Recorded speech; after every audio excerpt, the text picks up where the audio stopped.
এই গাজব, তোকে বারবার নিষেধ করার পরও তুই ওকে কেন ডিস্টার্ব করছিস? তোর লজ্জা হয় না? তুই এত নির্লজ্জ কেন?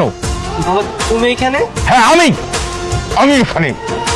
তোদের মতো ছেলেদের অপকর্মের জন্যই মানুষ রাস্তায় দাঁড়িয়ে 999-কে কল করে পুলিশ ডাকে।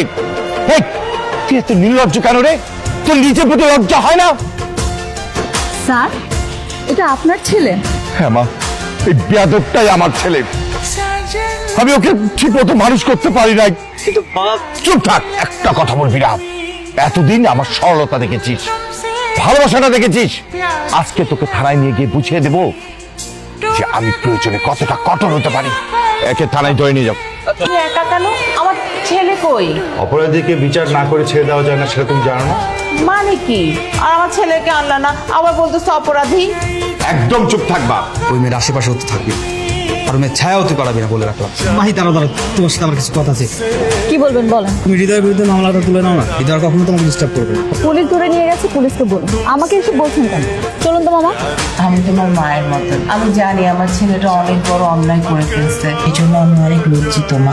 তুমি আমাকে একটা হেল্প করো না মা, তুমি থানায় গিয়ে একটু অভিযোগটা তুলে নাও। এই মুহূর্তে আমি কি করতে পারি? তুমি আমার সাথে একটু থানায় চলো। আচ্ছা ঠিক আছে। হৃদয়ের বিরুদ্ধে আমার কোনো অভিযোগ নেই। তুমি ভেবেচিন্তে বলছো তো? বাদী তার মামলা তুলবে, এটা ভেবে বলছে নাকি না ভেবে বলছে তাতে তোমার কি? প্রতিদিন এসব ঝামেলা ভালো লাগে না। আজকে ওকে ছেড়ে দেবো, কালকে যদি আবার সেম কাজ করে আসে তখন তো আবার বিচার আসবে। আমি আর ওর বিরুদ্ধে বিচার দিব। সিগনেচার নিয়ে ওকে ছেড়ে দেবো।